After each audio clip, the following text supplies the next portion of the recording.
Welcome, Vicky, to Business Uncomplicated. How you doing today? I'm doing really well. Thank you so much for having me.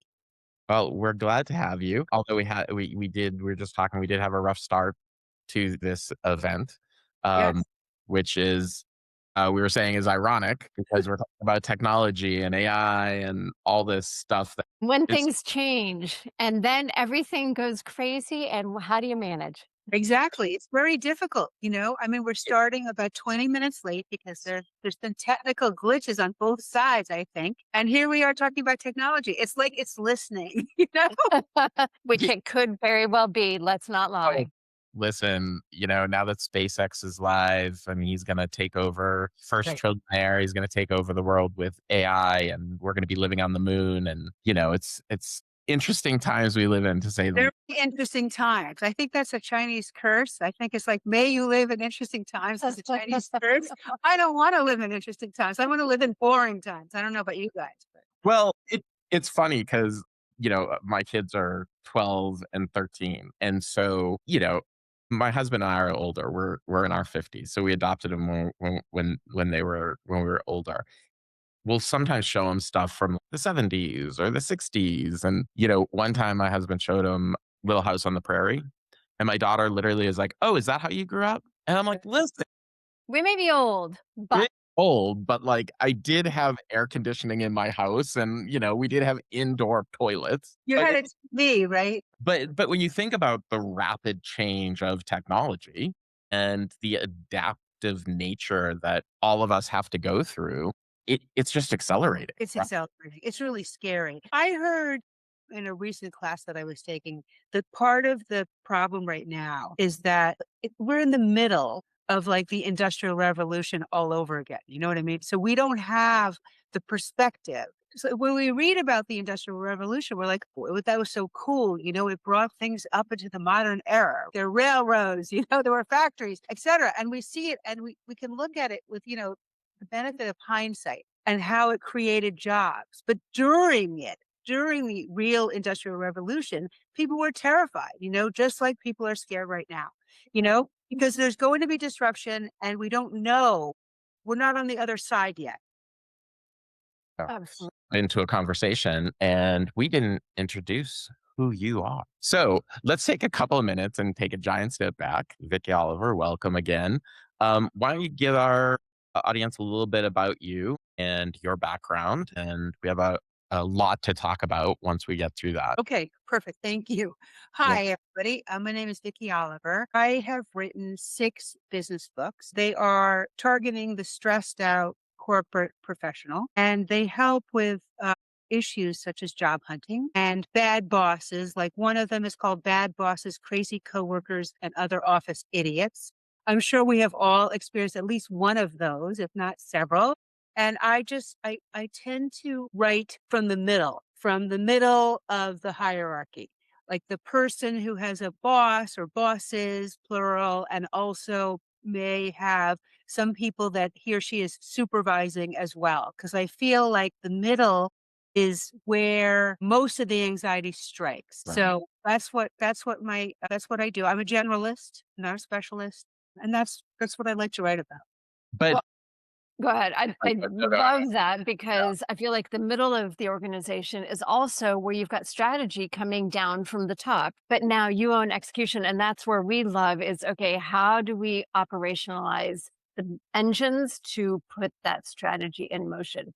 And it's tough because you're getting it from both levels. You've got the Yeah. top direction and you've got the bottom up reality, Right. which is where all of that anxiety seems to really sit with how do I get this done in a realistic environment that I'm living in every day. Right. Also, I mean, I think that let's say you're a middle manager, you also have the pressure of having to seem like things are seamless.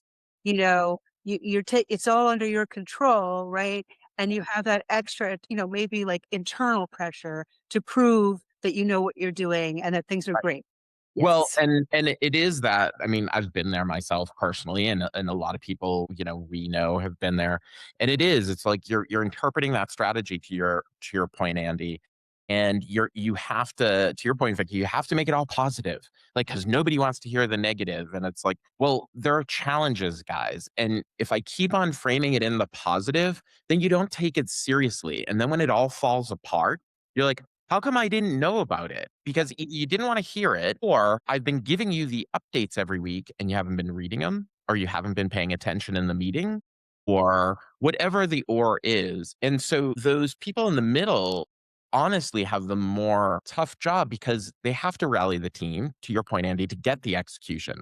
Come on, guys, this is great. Like, let's do it, and have to be that cheerleader, all the while knowing that they're like, this is not the right direction. And these people are not listening to me. And this is going to fail spectacularly, but I can't let my team down or know that, right? You Right. kind of have to be that champion. Yeah, you have to be the champion. It's like a fine balance, I think, between, transparency and then you don't want to bum people out though, right? So it's like, you're holding certain things. Like an account executive I used to work with told me that she told her people only like 60% of what was going on, to avoid, the just deflating them, not to lie, but not to deflate people. Right. Right. Right. Right. So how do middle managers get through that? Right. Suddenly we're in a job because we're good at a job, typically, is the typical pass. And now you're like, oh, and now I have to manage up and manage down. How do I learn how that new job is? Because typically we're just handed the responsibility and none of the training. Yeah, I agree. I don't think that we're trained actually properly. I certainly, when I was in college, let's say, I did not learn how to manage people, Right. And then when I had my first like 5 jobs or something, I did not really know how to manage people. And then eventually, like a completely different task, which was in my case, my writing ability. I was in advertising, my writing ability, my creativity was the thing that elevated me. And then suddenly there's people on top of me, people below me, and like, I don't know what I'm doing. I don't know how to manage these people. Like, send me back to school.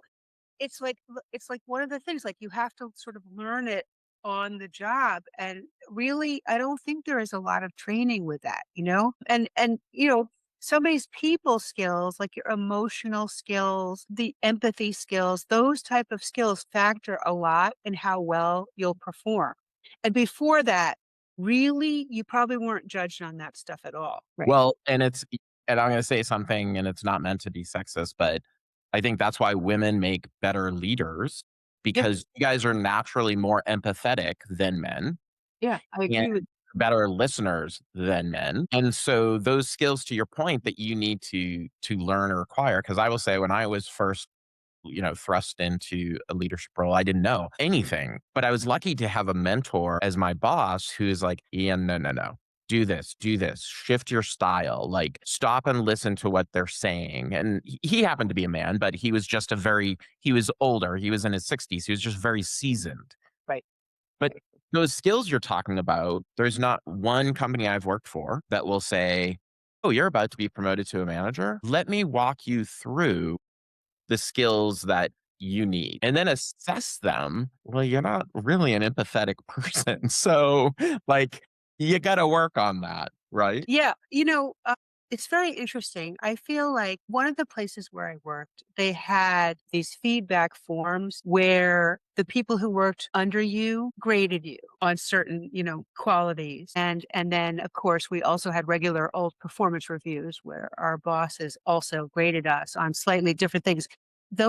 I think that kind of feedback is really helpful. I think you can learn a lot when people feel like they're not going to be punished for saying what they really think.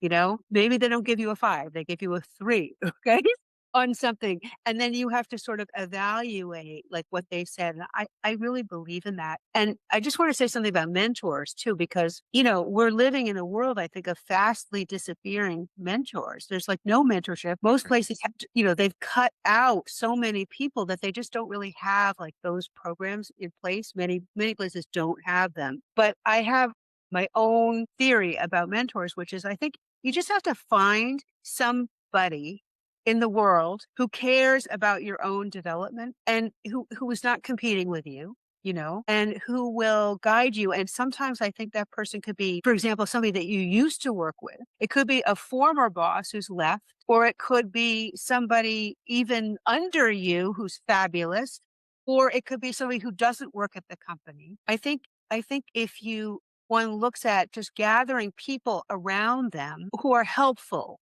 who have great ideas for you and who care about your success, I think it's really almost as good as having a mentor in the company. Yep. Yeah. And I love that because in an age when everything is changing, when jobs are uncertain, there's just a lot of shifting parts right now. I like that you still have control over your own, how you manage it. And you can go find these even if your current work environment is not providing it for you. But Well, for the executives who are listening and who are thinking, yep, this is probably exactly where my middle managers are. What should they be thinking of in terms of how do I take that as I'm taking heads out because AI is replacing jobs right now, but how do I still maintain that sanity in my middle managers? I think, the spirit of we're all in this together. We're all learning this we all have to make this giant leap would help. I think training helps. And I think really, like we were speaking before, I think, empathy also helps, not looking down on people that aren't acclimating as fast. Maybe you team up, a younger worker, not to paint like a giant brush, but a younger worker with an older worker and have them help them through like these bumps that we're experiencing. I think trying to be creative in how you look at hierarchy also, like we're all trying to learn this beast. You know, this and once you learn something, then it changes, right? Like today, right? The interface changed, right? Disaster, the interface changed yet again, and we're all trying to navigate it together. And I think that helps. And, also just generally, I think if your people believe in the mission that you are doing, I think also that really helps too. I'm not talking about mission statements. I mean, just the mission. If they buy into it, they feel like the company is trying to do something positive. I think that will also help.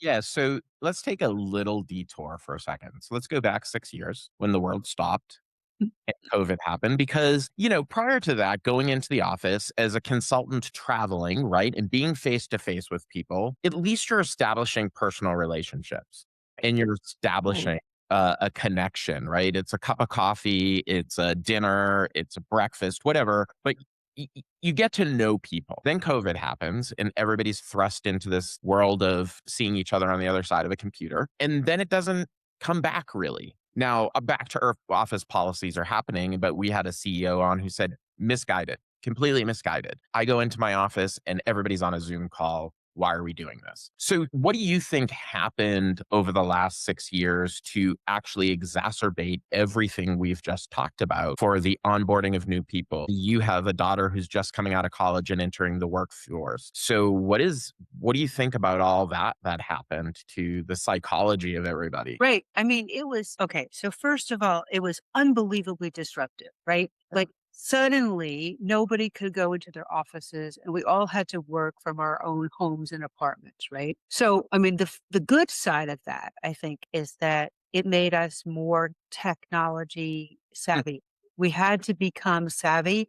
We had to run meetings from our own homes.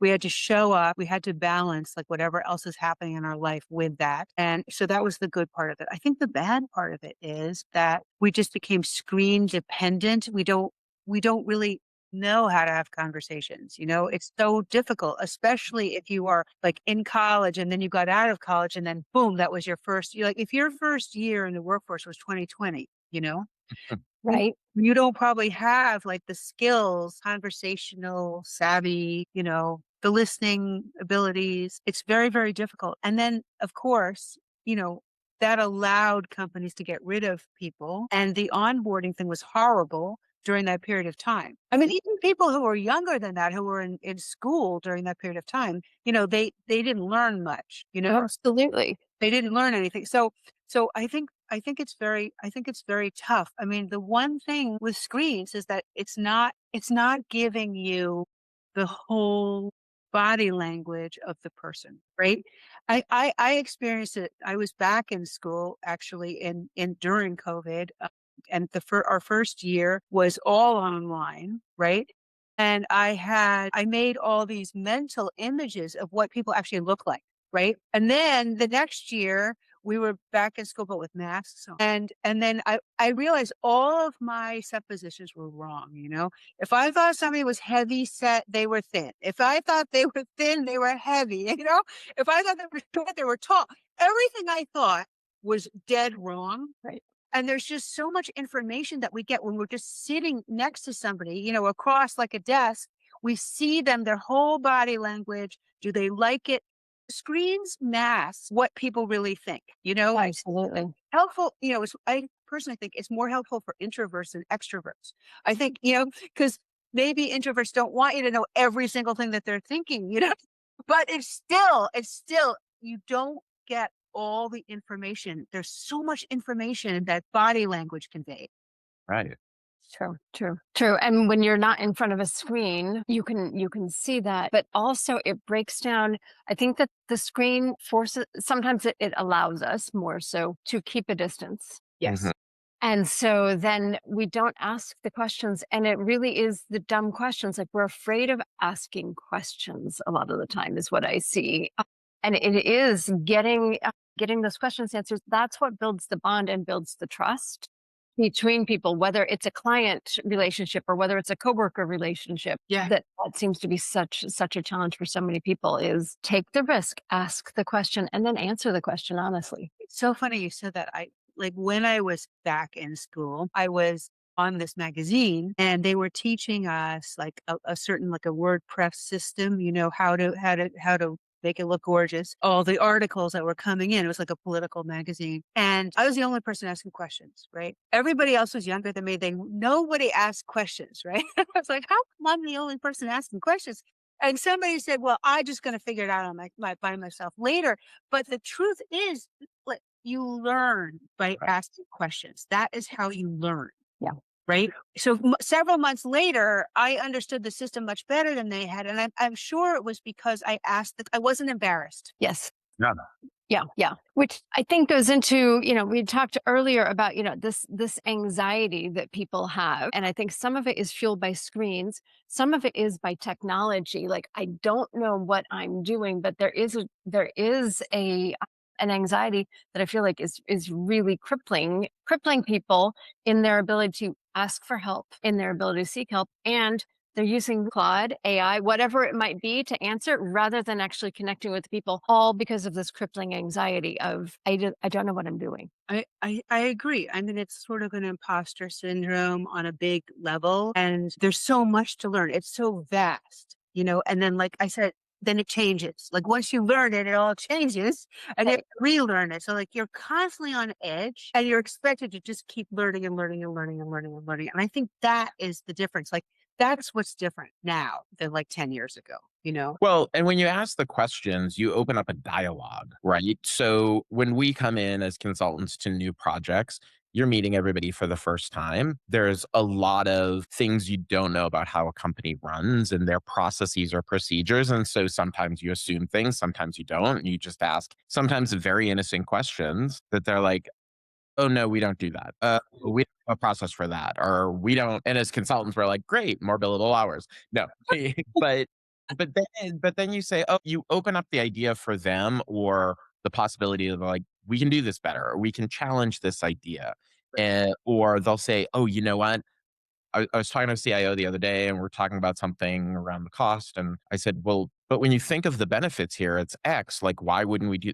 That's a great idea. That's how I'm going to phrase that. It's the dialogue and the back and forth Right. that takes you out of anybody can learn a process. Like Yeah. this process, like supply chain Right. goes down the chain. Everybody's putting their widget in the box. And then somebody comes in and says, well, why do you guys put the widgets in the box that way? Well, Right. that's I've always been told to put the widget in the box that way.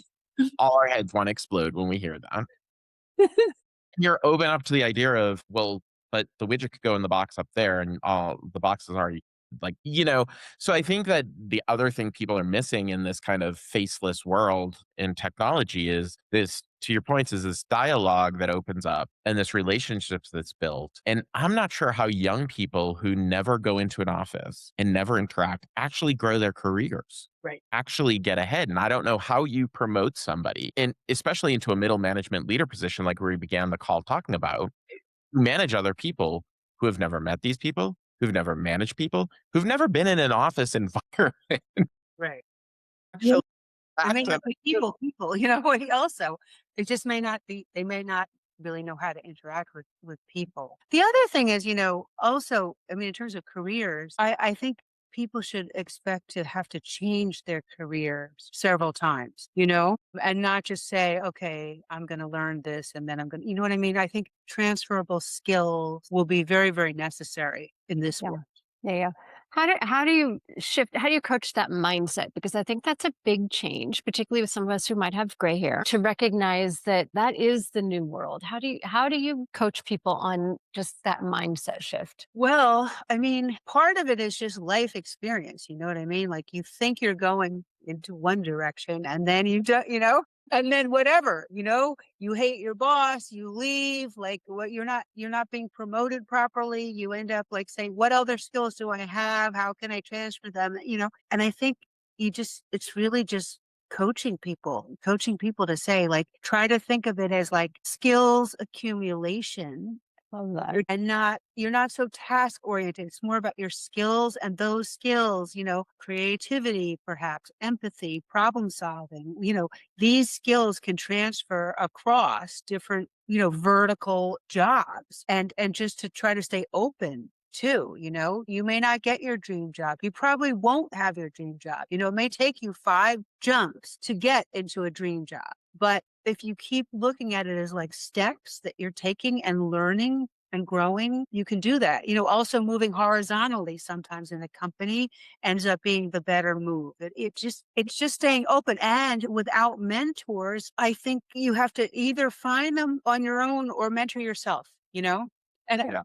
one way I used to do is I would work backwards, right? I'd be in a place and I would just say, okay, where do I want to be 5 years from now? Okay, what does that mean? Where do I need to be 3 years from now? Where do I need to be next year? Just work backwards, Right. and write your goals for yourself and just like try to keep moving and growing. Yeah. I like that. I'm wondering if that's, we always think of the corporate ladder, right? Right. But it's not a ladder per se. It's not a ladder. It's not a ladder because first of all, those half of the rungs, not to be dramatic, but half of the rungs are gone. You know what I mean? Right. Right? So those are missing. I think of it more as like jumps. And Yep. sometimes you have to jump industries to get to keep moving. And at the end of the day, it's not really, I don't think, about money as much as like learning. If you're learning, you're growing. And if you're not learning, you're not growing. It's just Yeah. that simple. That's a really interesting point because, when we talk about training and we talk about training leaders and there's none of that, a lot of the learning, quote unquote, that happens is, corporate compliance, all that stuff. And although people will say, oh, you should be a lifetime learner, there are some people who are natural learners Right. who are curious and Right. want to learn. And then there are other people who are like, yeah, I just want the money. And so I'm going to do whatever it takes to get that next paycheck. And we've worked with both, right? Right. Right. And if you have a leader who's curious and a learner, that's the best, right? If you have a leader who's super political, then there's something to be learned there, but it's a scary piece because you never know when the politics turn on you. Right. But when you think about your writing and when you write books and you come across these ideas, how does all of what you've been through and these types of things influence like what you want to write and how you want to portray that into the world? And do you purposely try to be controversial, or is it more just mirroring back society to all of us to say, make of it what you will, guys, but this is the reality? I mean, I think I just try to have insights and start with observations, what I'm observing, who I'm talking to, and I just try to put it out there on the page. I'm not, I'm not trying to change much, but I'm just trying to, I guess, reflect back what I see. Like that article that got me on this show, that was just something that was happening. I was sitting in this place and I saw a lot of people go in and ask this complete stranger for help on their personal apps and also their work projects, giving this total stranger at their Verizon store their passwords as I sat there for hours and hours and hours and hours. And I said to him, like, does this happen all the time, every single day? He's like, yes, this happens every single day. And then he even went so far to say it that he remembered people's passwords. I'm like, "Oh my god, this is awful." But it was just I just was like, "Wow," it's happening here in this particular neighborhood. I live in New York City, and, I'm curious. I'm wondering if this kind of thing is happening all over. So I just try to, like, take things that are real, that are actually, occurring, that I hear about or know about or happen to me, and then try to, write them. Yeah, it it's interesting because I think corporate America for people who've never been in it, which I think most of our listeners are, but it's not what you expect when you enter it. And it's interesting when we talk about, the ladder, the rungs missing and jumping from here to here, because unless you, again, have a mentor or unless you're aware that that's the game you're playing, right? That, Right. that your value to them is your knowledge and your ability to execute against that knowledge. Yeah. And the more knowledge you gain, the more valuable you become. Because I think some people think college is done. I was in school for 12 years and then I was in college for 4 years. And some people go on and do their master's. Like, I'm done learning. Like, Right. now I'm gonna make money and I'm gonna go out and have fun and I'm gonna travel and I'm gonna do all these cool things. And I think Right. nowadays people think, and then I'm gonna put it on Instagram and become rich. So when you think about that, and we've all been kind of in the middle manager layer, how do you kind of impress upon that learning if you have people who don't want to learn or you don't feel are grabbing that, do you know? The problem is, businesses are very competitive, right? This is something I didn't really, really, truly realize until I started writing about it. But, they're very, very competitive. I mean, they're like pyramids, or they used to be. They used to be. It's not really that way anymore. But I'm saying, one person gets to the top. Right? It's brutally competitive. And to be on, you have to keep your edge. And to keep the edge, I would say you have to keep learning, but also I think you do have to be aware of the office politics, right? Because there's always going to be somebody who's been there for like a long, long time, who struggled to get where they were, who resents somebody young and doing it quicker. Right. So there's like those like old timer people. Maybe they're there because they brought in clients is probably the thing.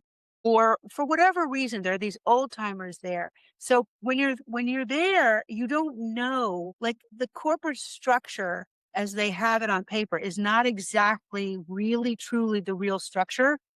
Yep. And there's some people there, who are like the really important people. They may be in the middle, who knows? It could be somebody's secretary or somebody, but there are very important people. Their title doesn't reflect their importance. And until you're there for a while, you don't know what you are up against.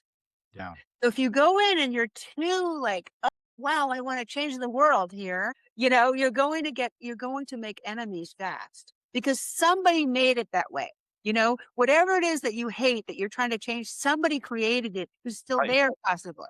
Right. Right? So it's a balancing act of like being like, I would say more to be ready, like to keep learning and be ready and like wait for that minute, where you can pounce and prove yourself. Well, and sometimes it is that, right? It's sitting in Yeah. that meeting and somebody saying something, you'll be like, "Yeah, no, I like it's X, Y, and Z." And they're like, "That's a really good point. Can you give me a paper on that? Can you write an email? I got a meeting. Can you put a deck together?" And then you're in a conversation that you didn't expect to be in, right? Right. It's like learning, and that's where the whole screen time, which we were talking about, that's where it hurts because it's not, you have to like develop the sensitivity to the political situation. It's not just what you know, you know? Absolutely. Absolutely. Yep. Yep. Shift gears a little bit and let's talk about as companies are bringing AI into the workplace. What do you see that's happening? What's your Verizon story as you're watching AI come into these companies? What's that environment looking like and how's it affecting affecting people's psyche? Okay.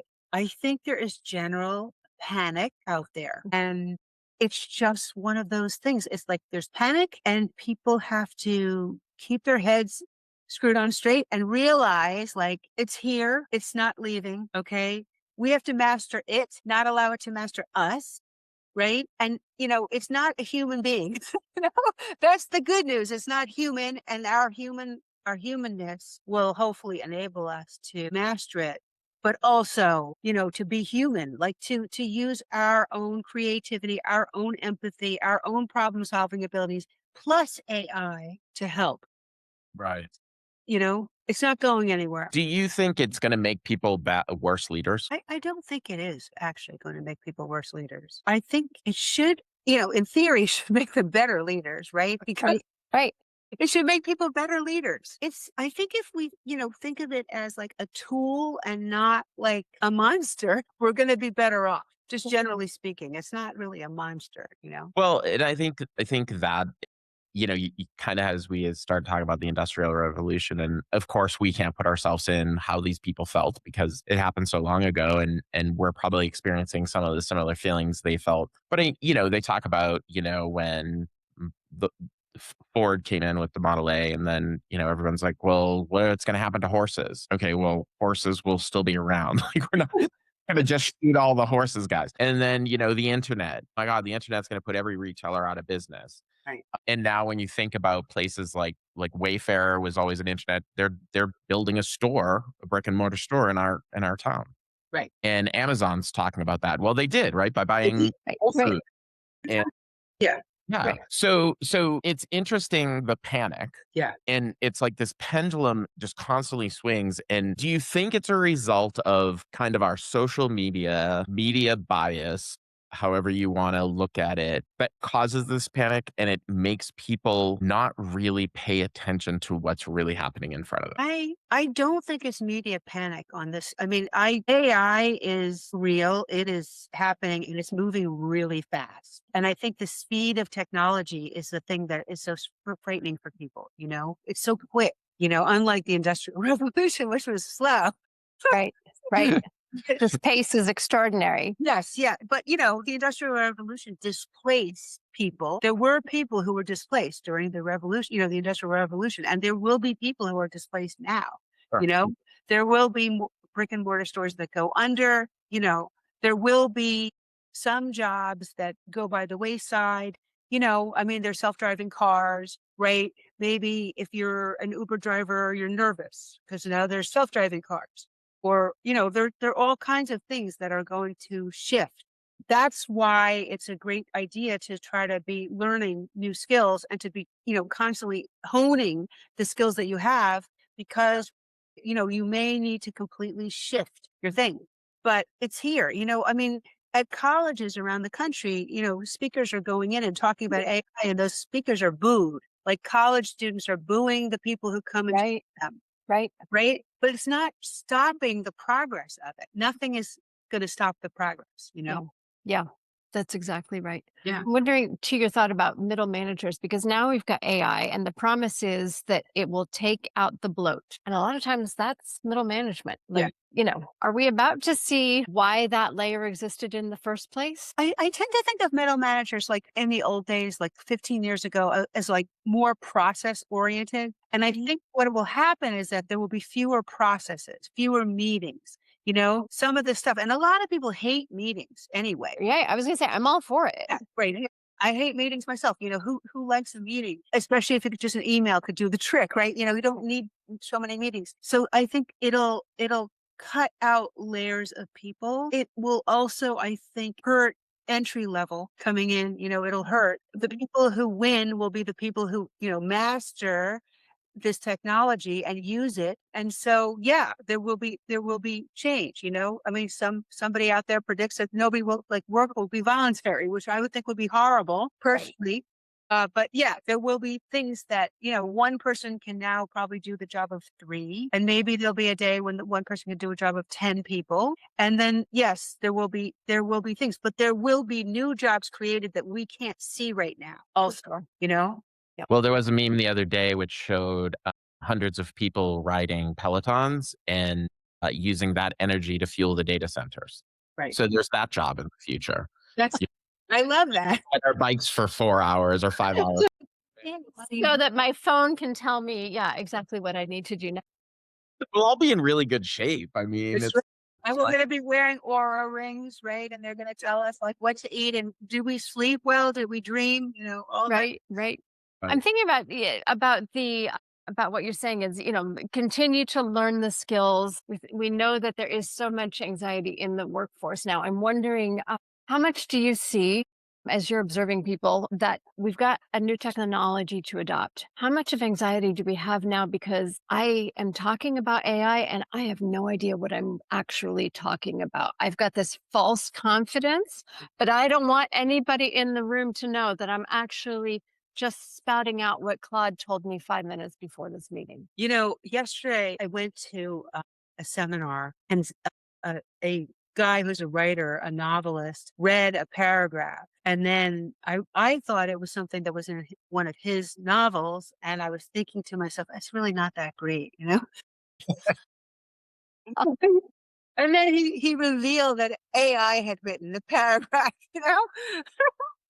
So I was like, oh, good. Thank you. I It's, still know what's good. it was machine done entirely or whatever. I don't know. I mean, I think to your earlier point, I think that sometimes, Twitter, the Twitter universe, the X universe, Instagram, all the whole social media thing possibly exacerbates our anxiety level also. Because everybody seems like they're richer, they're smarter, they're thinner, they've got it more together. It doesn't, it's like a fake universe right. that's shown there. And I think that it kind of makes us feel like bad about ourselves, like worse about ourselves. Yeah. And so I think that's part of it too. Like there's this huge beast, we have to learn it, and everybody's farther ahead than I am. And we all kind of feel that way. It's like a collective anxiety. And we just got over the pandemic, which was like another Right. anxiety Right. around this. So yeah, I think, but for leaders, I think that if you realize that, your own anxiety, such that it is reflected in the people who work for you too. And you approach it that way. Like we're all experiencing this together. Let's all learn together. I think it's a better place to be. I completely agree. And I think one of the things that it's that having that safe space where you can ask questions. Because one of the things I fear is that everybody feels this pressure that I need to be an expert and, AI tells me exactly what it should say, even if I don't understand. But if we have a workplace where we can't ask the questions, Right. I mean, give the job to the bots at that point in time because we're not doing anything to build anything collectively any longer. Yeah. Yeah. I mean, one of the ad agencies where I used to work, it was Doyle and Bernbach, and like, Bill Bernbach at the time, I mean, he was long gone when I was there, but he felt like, don't be afraid to fail. Don't be afraid to Yes. fail. And I think that if that feeling comes from the top, like people shouldn't be afraid to fail. That's like a great place, I think, for leaders to like a sort of inspirational, because it says like you're allowed to like ask questions. You're even allowed to mess up occasionally. And we're not perfect. Right. Well, it's also the challenging of, because we all know hallucinations exist, and we've worked on clients, and I've, tested Claude against GPT, and then I just Googled it Right. and Google had the right answer. Right. Neither of these did. And Right. so there's this also misguided nature from a lot of people who, I think, across the spectrum of age, right? There are young people who are like, just let AI do it, where they should be learning the skills to that Right. point. Like, won't let my kids go near it because you need to learn how to write. You need to learn how to research. If Right. I get encyclopedias in my house that were actually up to date, it would probably be a great lesson for these kids to learn. That's how we wrote a paper back in the day. But there's also this notion that when we talk about the process and eliminating the process and what does a human do and what does the computer do? Well, we have to figure that out. Right. Your point, Andy, we can't let the computer figure out how the process is, because that process is very dependent. And I think the misnomer is that these computers or the AI models understand the context of where you're asking the question and what your business looks like. Right. Like, unless you ingested, you know, 100 years of whatever the business age is, information in, and every decision every manager has made and every change you've made, then how is it really going to understand why you're making this decision? And so I worry that the decision making process is being almost abdicated. It's interesting. Yeah, that's an interesting point. You're probably right. It probably is being advocated. In some instances, it may be, and this goes back to kind of the part of the conversation where we talked about training and this idea of middle management, Andy, that you kind of brought into this discussion is how are we training people to manage a business, right? So to your point, when you start out, you have no idea. Your first day in a job after college, you're like, I don't know what I'm doing. Right. Gonna wing it. I'm gonna pay attention to these guys who've been here and, kind of absorb, keep my mouth shut, hopefully, and stand in the back of the room, right? Right. And then you start, I understand this. And then the second you feel like you understand it and you get like to that next rung, and it's like even the rung that big, something happens and you're like, oh, it's X. And they're like, what? No, X, that's not X. Right. Because you still only know this much. Right. But Right. you're making decisions about something that's now this big. Yes. Yeah. Yeah. Exactly. So then you're going to go to AI and say, well, how do I do this? Right. And I just fear that these people aren't going to know how to take their knocks, know how to fail, to your point earlier, and say, okay, it's a stupid question. I guess I'll just shut up and keep on listening, or I'll go research it and find a mentor or find somebody who's been through this scenario versus I'm just going to go to the computer and ask the computer.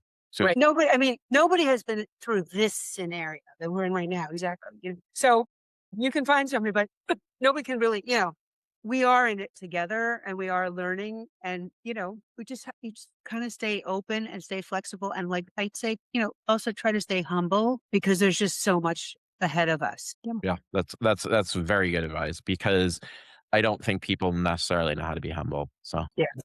Yeah. one of those empathy things and Yeah. Good. Good. Well, I love also the thought that it really takes leadership and it takes being humble and it takes being in a safe place to really identify, okay, how does the technology work for us, guys? Yeah. Like we still are out to solve a problem. We can't give that to the bot. No. well, it's the critical thinking aspect Yeah. of what people do. And when you think about it, I mean, there's when we've talked about, the industrial revolution in here and it's people who've done this, right? It's our critical thinking and our curiosity and our ability to kind of see across something, a vision that I don't know. Maybe computers will actually get there. Who knows? I mean, I'm sure that's what everybody wants, and robots are like humans. I don't know. But it is this idea that creativity, as you were saying earlier, like it was my creativity that kind of fueled my Yeah. career, right? And got me to where I was. And it's your curiosity that you wrote the articles that you write and the books you write. And I just like, are we gonna abdicate? Are we gonna give that up? Are we gonna give up creativity? Or is maybe that's what humans become, just these really creative beings who just, are creating art and really cool things, and the computers are doing all the things we don't want to do. I don't know. That would be the ideal thing. If right, if the computers would just do, like, in my opinion, all the clerical work, right? The accounting, pay our taxes, right? Like Yes. the boring bits, Yeah. Yeah. right? Keeping track of our time, for timesheets and all that. If they can just all do that and let us do like the fun stuff, that would be fabulous. Yeah. Yes. All right. That's the world we're creating then, Vicky. The bar. Okay, so as we wrap up, let's talk about we want to do a couple of like rapid fire questions. So, what do you think is one thing senior leaders could do this week if they're listening to close the training gap? Like if you said, "Hey, senior leader, do X at least. Start here." I would just say, be accessible, talk to your team, try to get everybody trained and try to be in those training sessions yourself also. Keep an open door, keep an open mind. I'm wondering what is a book, podcast, Substack that is inspiring you to keep that always learning mentality. Well, I actually am the co-host of a podcast myself, which is called Resilient Women. I have heard amazing stories, people, survivors of all kinds of things. And so I feel like hearing their stories actually helps keep me going. you know? Mm. I love that. And I will say, as a podcast, how amazing is it that we have this new medium and it's totally cool to just go meet strangers and hear their stories. It is so inspiring. I am 100% with you. I think Yeah. it's absolutely It's fabulous. it is an amazing it is amazing. Yeah. So that's something that happened, I think, during the pandemic, you know? Yes. Yeah. What I like about that podcast though is it's real stories. And I think that's what I think for all of human history, it's about stories. It's about how we pass stories down to the next generation. I mean, even as our kids, now that they're older, they look back at pictures of or videos, at least our kids now have videos of when they were younger and you tell that my kids are constantly like, tell me when I was young, something I did that was funny. Tell me something I did that was sassy. Tell me something I did that was X. They want to hear those stories. And I think that connects us Definitely. because find common ground, we find relatability, and we also hear it from a different perspective, which brings in that empathy lens, Yeah. right? Like, I didn't realize you were going through that, or I didn't realize a person could survive that type of environment. Yes. Wow. Yes. And so I think that's a great way to kind of frame the future of, if we do nothing right, continue to tell those stories. Yeah. Yeah. Good. So, okay, remind us your podcast and tell us where we can find you outside of this. Okay. My name is Vicky Oliver. My website is vickyoliver.com. It's VICKY Oliver.com. My books are sold where books are sold, Perfect. including Amazon and bookstores. And the podcast is called Resilient Women. Perfect. Perfect. I love Thank it. And to me, people, if they write to me, I will answer their questions also. Nice. I love it. Okay. Good. Thank Good. you so Good. much. This has been such a fun conversation. And even though we got off to a rocky start, Psychologically bumpy start. we Exactly. Exactly. Let's characterize that correctly. I like it. Thank Good. you guys both. Good. talk to you soon. One,